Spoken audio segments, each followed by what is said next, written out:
Welcome to Whitetail Rendezvous, hosted by Bruce Hutchin. I'm so happy you joined us today, and you're going to find out a lot about whitetail hunting on the show. This is Whitetail Rendezvous Podcast, episode number 376. Hey, we're heading down to Texas today. We're going to catch up with J. Craig Combs. Jay's got a little place down there in Texas, and he makes it work for a lot of things. Makes it work for his family. Makes it work for Texas Parks and Wildlife Land Management Program, and he makes it work for veterans. Craig, for a long time, has spent undue hours with veterans and helping them get through whatever they need to get through, and that's one of the things that his ranch down there along the Red River helps him do. And so Jay Craig is going to share just what it means to help another man and put a smile on somebody's face that maybe life isn't so good. Plus, he's going to talk about whitetails and how they hunt whitetails down in Texas, and hogs and turkeys and whatever else is running around his ranch. So it's going to be a great show, folks, and welcome J. Craig Combs to Whitetail Rendezvous. It's never too early to think about food plots. Whitetail Rendezvous has an ebook for you. Just simply text 33444 food plot to get your copy. Welcome to another episode of Whitetail Rendezvous. Hey, folks, we're heading down to Texas, Argyle, Texas, if you can believe that, and we're going to talk to J. Craig Combs. Mr. Combs and Colonel Combs and PhD Combs, he's all of that and a lot more, but he's a friend, and he's a friend in a lot of ways, and actually, we're brothers. So having said that, Craig, welcome to the show. Well, thanks, Bruce. It's an honor to be a part of it, especially talking about whitetails specifically, but hunting in general. My heartthrob, I grew up doing it. My dad taught me how from a very early age, and so I hope to be hunting until the day I die. Well, I always say, someplace on the mountains, it's a good place for me. And so, God, if that's time to go home, that's as good a place as any. Amen. That sounds great.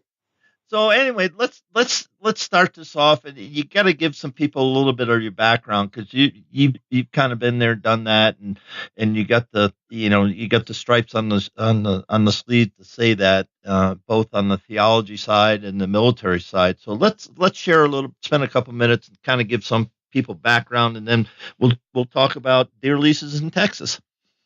All right, sounds great. You want me to just proceed? Yes, sir. Ready, set, all right, go. Here I go. Well, I, of course, was born and raised in Texas. The Lord called me into the ministry from a young age. Was very involved in young life and sorts. But I also had a love for the military. I had 5 uncles that served in the military.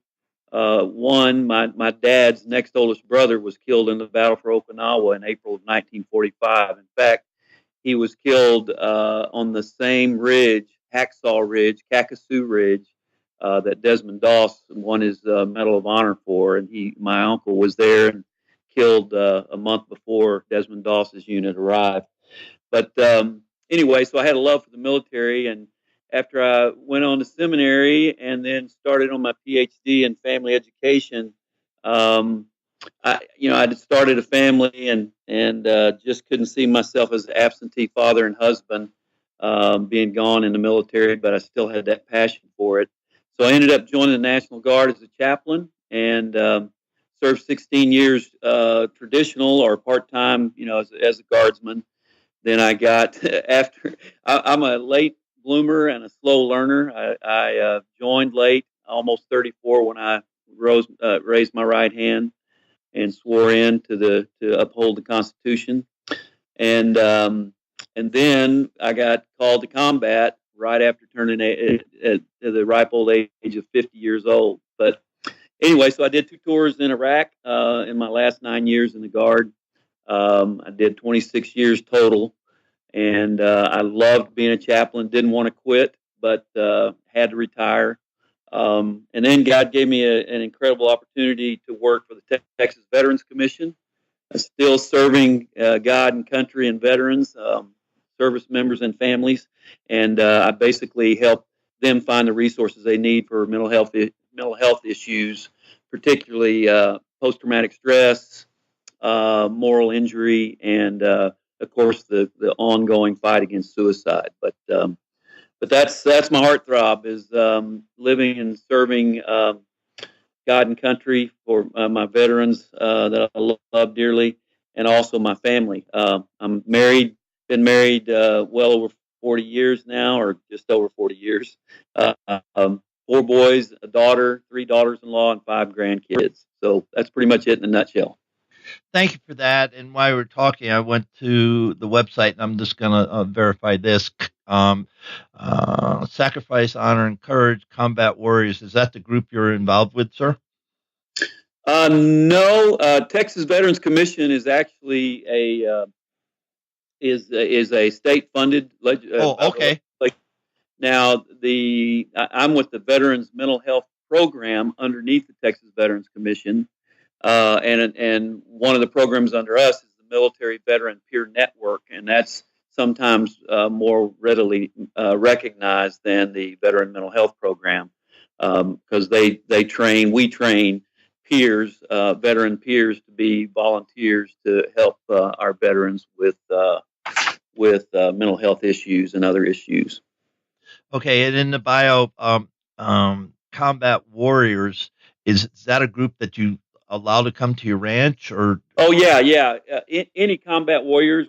I work specifically right now with Camp Valhalla. Jesse Diana has a nonprofit called Camp Valhalla, and he does weekend retreats for combat warriors. We've already had them out a couple of different times last August and just earlier this month, and then they'll be out again at the end of April in conjunction with the Adaptive Training Foundation that takes those that have maybe lost a limb or have other physical ailments, and they teach them how to do physical training, that adaptive kind of training, so they can still stay in shape and such and compete when they want.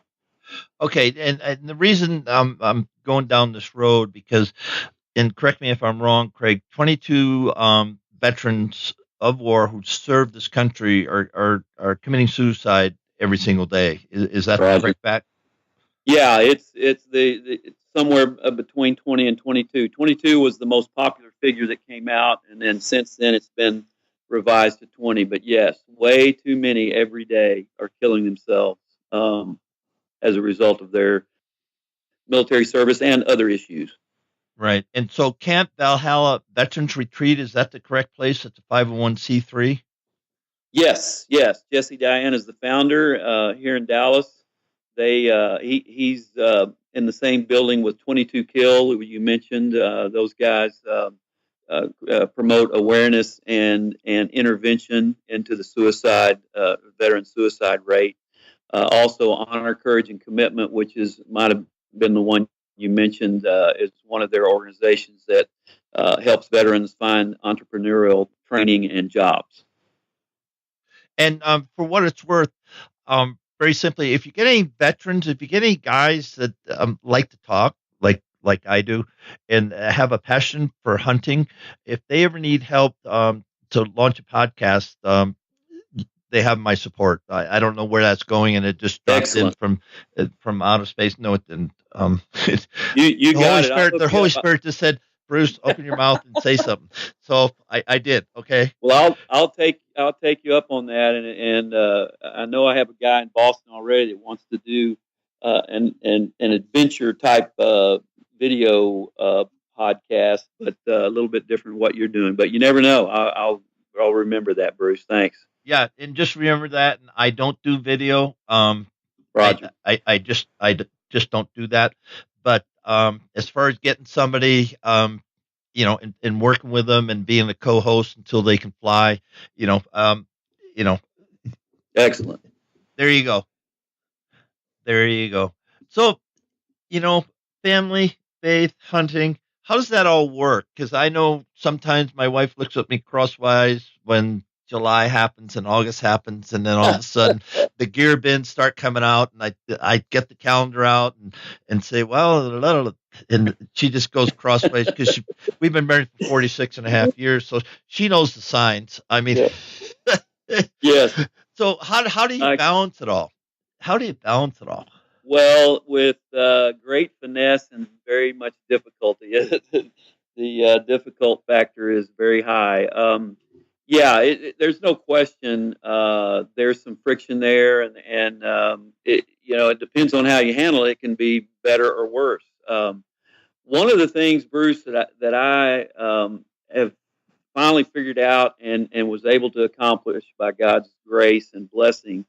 Um, I finally was able to create near my hunting property this recreation area that's separate from, but only 3.5 miles from the hunting ground. When I bought the hunting ground, I could barely afford to do that. And then I wanted to build a house on it. Well, I got it so remote because that's what I wanted. I wanted away from any roads and any access and, as remote as possible, but still have electricity and water.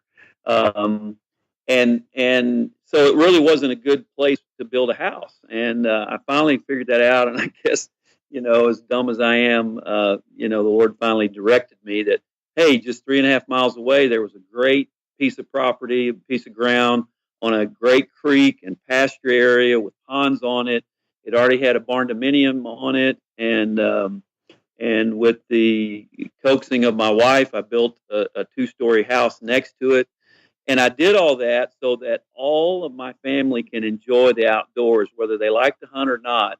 They can at least, if they're non-hunters, they can come to this place and they can shoot at the firing range. They can ride their 4-wheelers. They can fish. They can hike. My son's out there this week on spring break.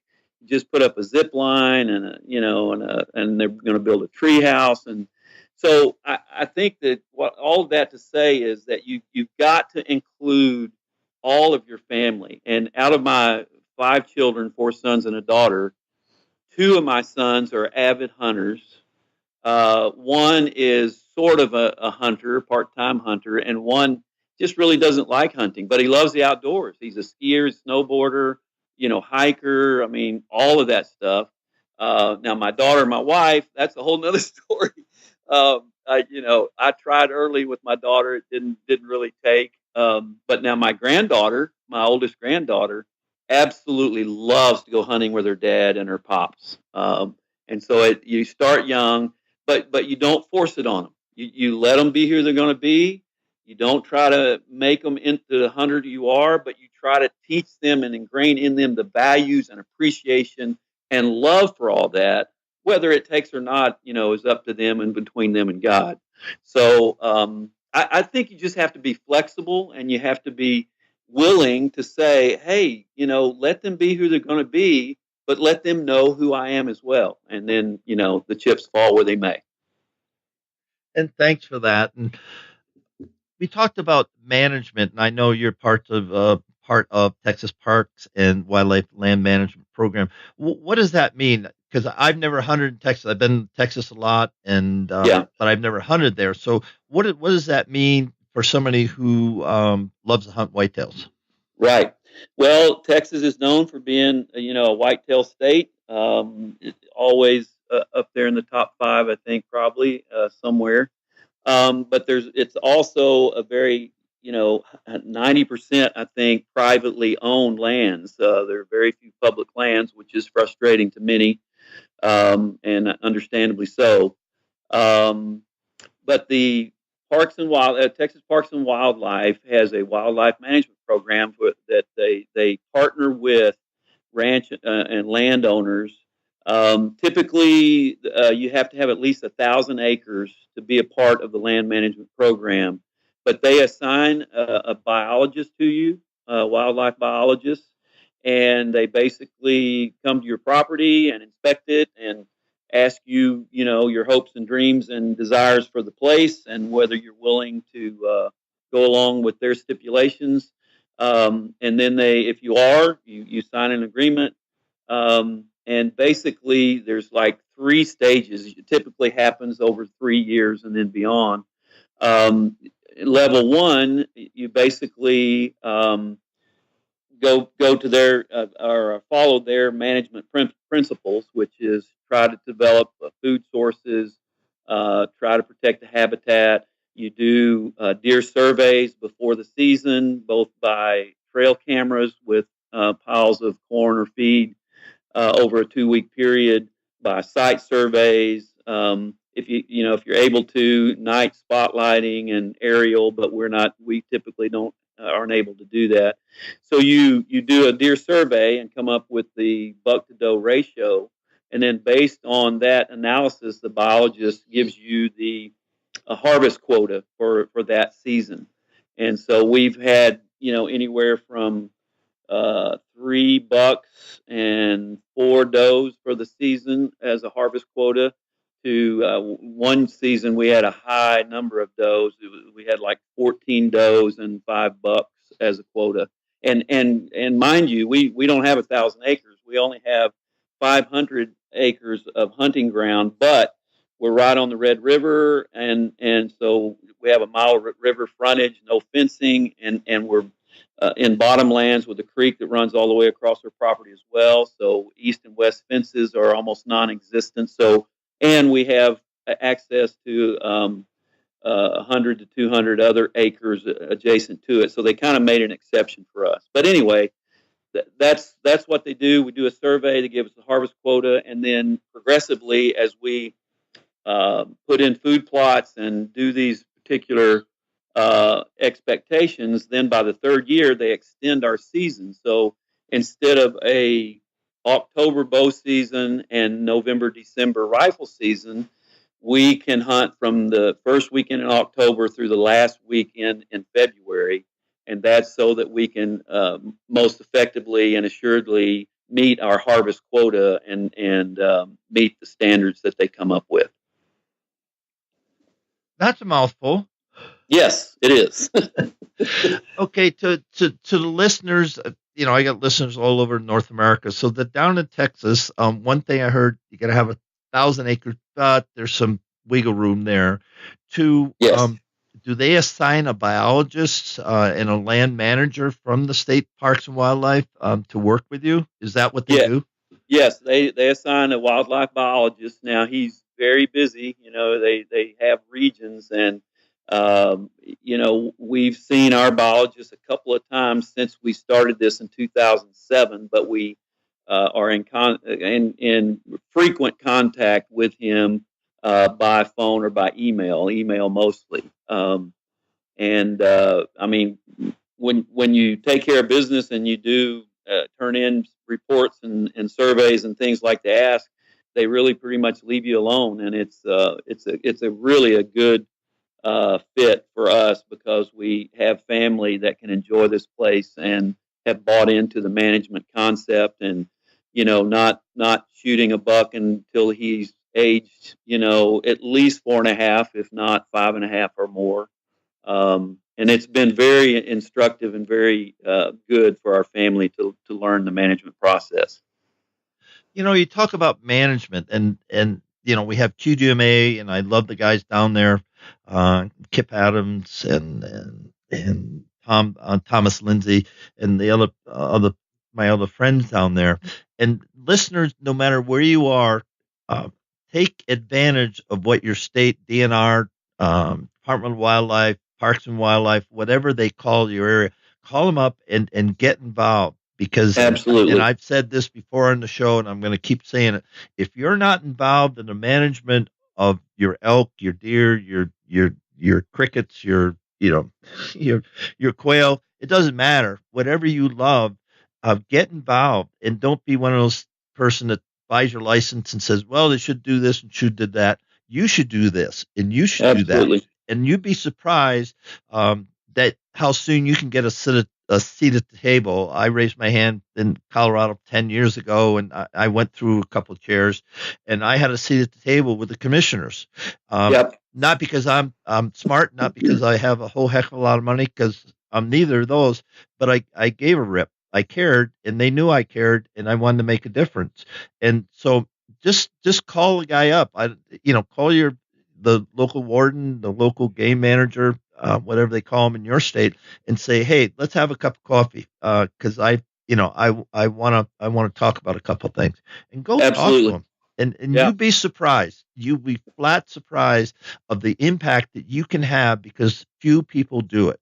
Yeah. And Well, as a well, regional rep down here in the southeast region of Colorado, um, I was surprised how many phone calls I didn't get because initially I thought I was going to get cream with phone calls, and there were very few. And yet people will, moan, whine, call it what you want about. yeah. Well, they're not doing this and not doing that. Well, pony up, get her done, guys and gals. Right.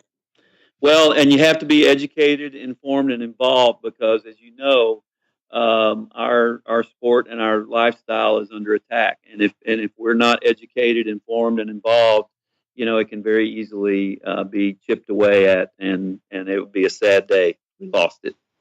Well, that comes back to the hunting traditions. Nice segue, Craig, because Amen. um, you know your father and you and your uncles and you got a family place now that people can come and just enjoy nature and I know that you invite veterans to your land along the Red River and let them enjoy what's there. So let's talk about that and why you do it, how you do it, and if somebody wants to get involved or say, hey, sponsor somebody. I'm trying to find the word, just get in touch with you, how would they do that? Well, they can email me. I have a Gmail account that I am glad to share. It's my full name with dots, joe.craig.combs. That's joe.craig.combs at gmail.com. And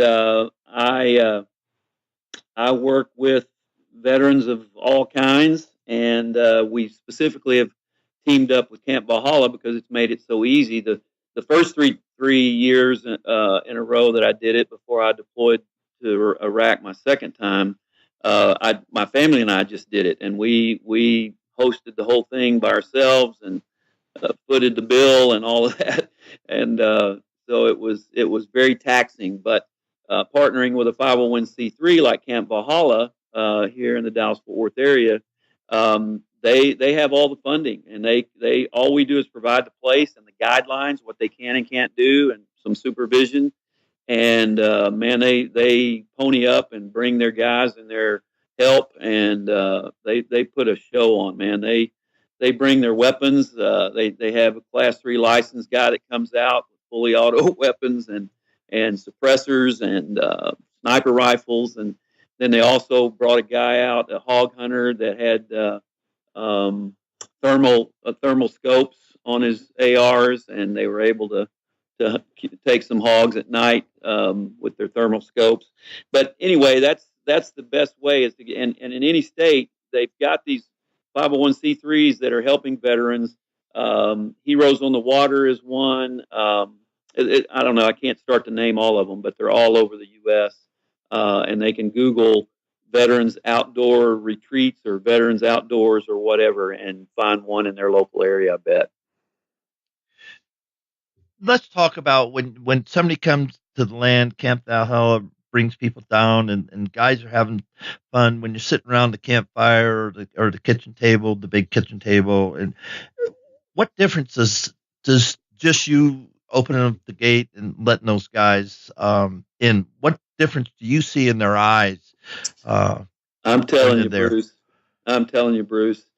To me, it's the importance of God's creation and experiencing God's creation. There's something about, and I experienced it early. In fact, that's how I came to know the Lord was through a Christian camp back when I was 12 years old. And the outdoors does that. And when you bring these guys that have gone through so much, most of the guys we have there are either wounded warriors or they're at least combat experienced warriors, and so they may have invisible wounds or they just may have, tough experiences and they're dealing with them. But there's something about just letting the guard down and sitting around the fire or sitting in a blind together or lying prone, firing a rifle together or doing a pistol range together that just it just unloads, helps them unload. And we've had several testimonies of these guys that tell us early on, we had them bring their family members, and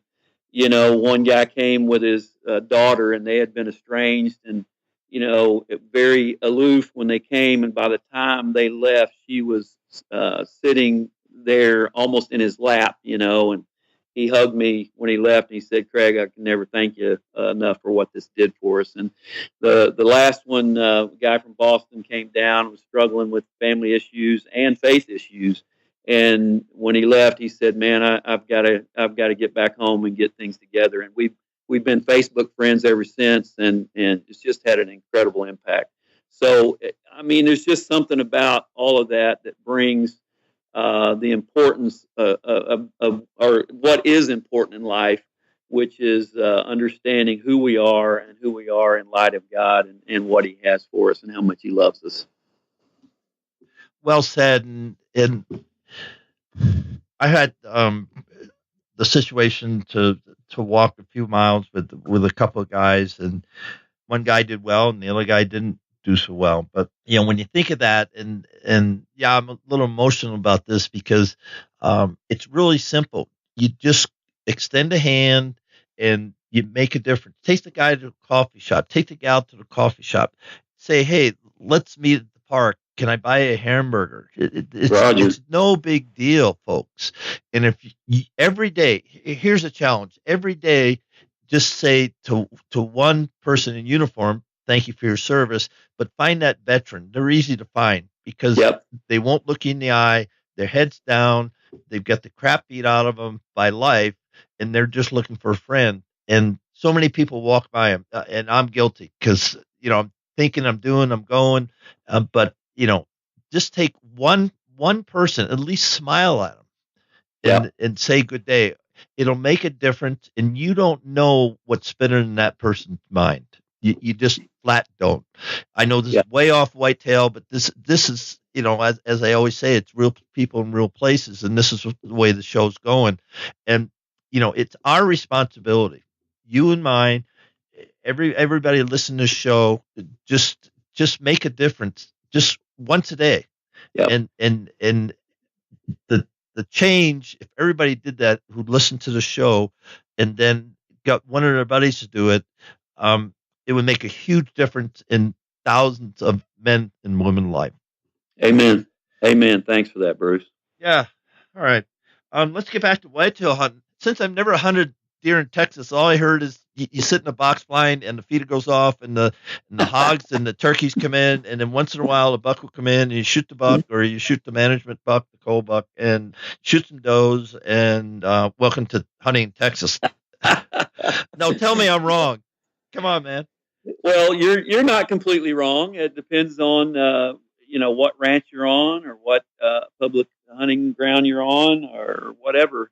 You can make it what you want. I personally fell in love with bow hunting many years ago, and as you know, it's a whole different ball game. I mean, everything is a potential mistake, or everything is a potential thing that will cause you not to have that opportunity on that buck of a lifetime or whatever. Um, and yet, my dad is a dyed in the wool box blind rifle hunter, and it was hard to convince him the value of this management, and aging the deer before you shoot them, and that kind of thing. But he sees the results, and appreciates all the hard work we put in it, and the thought. But so all that to say is, you still have to do the things that work to be able to bag that buck of a lifetime, and not just shoot every 2.5-year old you see. Um, and that's what management and conservation is all about, and the thrill of hunting. That's why they call it hunting, not killing, as we've all heard. So it does take effort. You have to pattern the deer. You have to make sure you have your scent control. Make sure you're not in the area tramping through their bedding and living areas, and all those things. So, as you can imagine, with what I've got going with all the family and extra guests on the property, I'm constantly aware of and um, am careful of how that affects the patterns of the deer, and we don't want to run them off our property onto somebody else's. And so it's it just depends on the hunter and the land and what they love or don't love to do. Let's talk about mending fences with neighbors, or just getting to know your neighbors. How is that? How important is that down in Texas? Well, it's hugely important.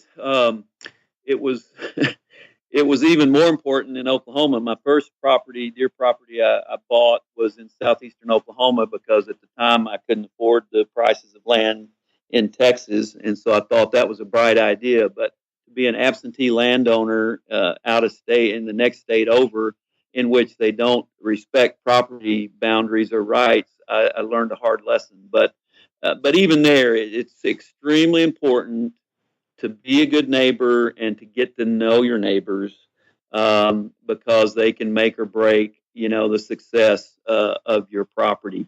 And even on a big spread, there are still boundaries, and you have to, you know, be a good neighbor and get to know your neighbors so that you understand where each other's coming from. Now, Texas is a different story. We still have poaching, yes, and we have experienced some of that. Um, but it's extremely important to get to know the people in your area and to know your game warden and your rural law enforcement. I mean, that's always a crucial part, is that you are, a team player with the law enforcement in your area, and that will pay great dividends when you do have laws that are broken by neighbors or by just poachers from somewhere else. You know, I had a sheep hunt in August, and I was hunting with a crossbow. I hunt with a crossbow because I blew out my shoulder, and Roger, me too. I was the only guy. There was 10 tags in this one area, and so I sat down and told each of the warden, there was one on the east side, one on the west side, and said, "Okay, here's my tag." We met at the coffee shop, and I said, "Here's my tag. Here's my truck." And somebody is going to call in and say there's a guy hunting with a crossbow, because sheep. There's a lot of Yep, sheep, but they're all in one place. People know where sheep are. I mean, Roger. it sounds weird, but you know the general area. It's 5 square miles, but still the general area. Um, and so I just set it up, and each one of those guys thanked me, because they took a picture of my license, and they had a picture of my truck, and I said, you're going to get a call, and somebody's going to be all bent out of shape, and so you go, yeah, that's Bruce. They'll go, what? You already know the guy? Yeah, I already ran him. I know who he is. That's the But way to do it. but that's exactly it. And folks, if you're not doing that, I'm kind of on, folks, let's be smart out there. But we are under attack, and the more you do that, then you make a friend of your local game manager. And then I'm not saying he's going to cut you any slack. Don't go out and violate. Be Right. ethical. Do everything right. But he knows he's got a friend, and you never know when that's going to benefit both of you. So Absolutely. enough of that, and talking about that. So when you pay it forward and teaching kids and growing deer, what are the best techniques that you found for growing and managing healthy bucks, pardon me, on your property? Well, it's not an easy process. It is very time consuming. It is very expensive, as probably most of your listeners already understand. But um, and especially in a low fence, I'm all about free chase. I know in Texas they have a lot of high fence, a lot of great ranches that have incredible animals in these high fenced areas, but that's just not my game, and so it makes it all the more difficult that uh, food plots are the way to go. I have a protein mineral feeder as well at a central location that I've used to some effect as well. But it's all monetarily consuming and time consuming, and it just depends on how much money you have, how much time you have, how much help you have as to how well that does. There have been several years that I've done really well with my food plots. other years have done really poorly. Um, but overall, with the mineral feeder and the food plots, we have had an effect. Our deer, the bucks, their antlers, we have seen improvement in the mass and in the size. Of course, genetics is still all a part of that, and the nutrition from season to season, depending on the weather and the rains and that kind of thing. All those things your listeners are aware of, but there's just so many variables. But it's incredibly rewarding though when you've put in. I remember one weekend I had a 3-day weekend, and I think even took off the next extra day so I could get all my food plots plowed and seeded and fertilized and all done all by myself with my little John Deere tractor. And that season that we had the best food plots, and I just the rest of the season into the winter, I just sat there with this incredible grin and a sense of accomplishment that it had come through, and the deer benefited from it, and so did we. And thanks for that, because it takes time. Yeah, takes a couple bucks, but um, it's for the love, the love of the game, if you want to say it that way, or the respect for the animals. But it's creating an adventure, whether it's 100 acres or 1,000 acres or 10,000 acres. It's the adventure that you create for people, whoever they are, when they come onto your property and their guests, that they'll leave with, whether or not they get any game or not. Yeah. They're still in a place that's been managed well, and they have the opportunity to see some game. Not that every place is game rich, because they're not, but there's enough game by your toil and trouble and investment that you're doing a great job for the people who are able to come and visit. Yeah, and that's the beauty of having a place where, yeah, you have to control the amount of deer that are taken, but you know what? You have hogs that we're trying to control that are a horrible nuisance. We have coyotes that are way too many that need to be thinned out. Bobcats, of course, we have a good crop of turkeys. So that's the beauty of a property like this, is that you can use it year round if you manage it right, and still not have a detrimental effect on the wildlife population. In fact, an improvement on the wildlife. And thanks for that. This has really been, this has really been fun. We touched on a lot of things, folks, today that are intertwined in Craig's life and my life. And I just want to thank you for folks for listening through and getting a little different perspective. Sometimes we talk nothing about whitetails and tips and techniques and lessons learned, but this is important. Interview for me, because of the people that you can affect every single day. So I'll just hush on that. Craig, last thoughts?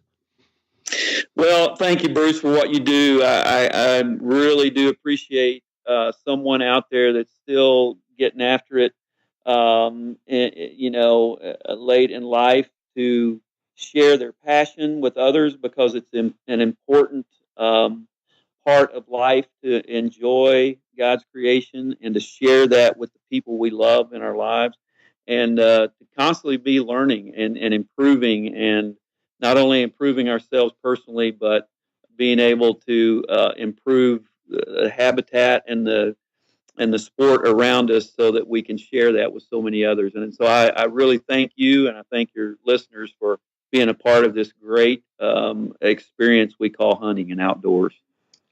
So, on behalf of thousands of listeners across North America, and every day it's my listenership is growing because of people like you, Craig, sharing on the show, and I just I can't wait till we're down there sitting and talking around the campfire. It'll be a fun thing. So, on Can't wait. in behalf of all my listeners and friends and family, thanks so much for being a special guest on Whitetail Rendezvous. Good to be here.